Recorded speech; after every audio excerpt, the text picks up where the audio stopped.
தாராவோட point of வியூலேருந்து கதை start ஆகுது. அந்த கசப்பான நாள், என்னை தனியாக ஊட்டியில் விட்டுட்டு போயிட்டான். ஒரு ஸ்டூப்பிட் லெட்டர் வேற. நான் என்ன நினைக்கிறேன், நான் என்ன ஃபீல் பண்ணுறேன்னு கூட கேட்காம அவனா ஒரு முடிவு எடுத்துட்டான்.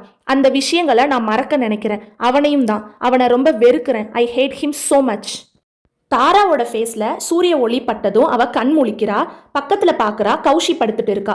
அப்போ தாரா கௌஷியை பார்த்துட்டு யோசிக்கிறா. லாஸ்ட் சம்மர் வெக்கேஷனுக்கு கௌஷியோட பாட்டி வீட்டுக்கு வந்தப்போ நித்தினும் கூட இருந்தான். அவனை பார்த்தே ஃபியூ மந்த்ஸ் ஆகிடுச்சு. அந்த கசப்பான பாஸ்னால கௌஷியும் என்னை விட்டுட்டு போயிடுவான்னு நினச்சேன். ஆனால் அவள் என்னை புரிஞ்சுக்கிட்டு என் கூடவே இருக்கா. அப்போ கௌஷி முழிச்சிட்டு ஏன் என்னை இப்படி பார்க்குறேன்னு கேட்குறா. அதுக்கு தாரா தூங்குறவங்களை பார்க்குறது என்னோட ஹாபின்னு சொல்கிறா. அப்புறம் தாரா கேட்குறா இன்னைக்கு என்ன பிளான்னு. அதுக்கு கௌஷி நாளைக்கு நைட் நடக்க போகிற மாஸ்க் போட்டுட்டு டான்ஸ் ஆடுற பார்ட்டிக்கு ஷாப்பிங் பண்ணணும்னு சொல்கிறா. ரெண்டு பேரும் பேசிட்டு இருக்கும்போது காலிங் பெல் ரிங் ஆகிற சவுண்டு கேட்குது. கௌஷி போய் டோர் ஓப்பன் பண்ணிட்டு ஒரு ரோஸ் அண்ட் ஒரு கார்டு எடுத்துட்டு வந்து அதை தாரா கிட்ட கொடுக்குறா. அதை ஓப்பன் பண்ணி பார்த்தா அதில் பிரஞ்சுக்கு மீட் பண்ணலாம் பை ஜெகன் அப்படின்னு எழுதியிருக்கு.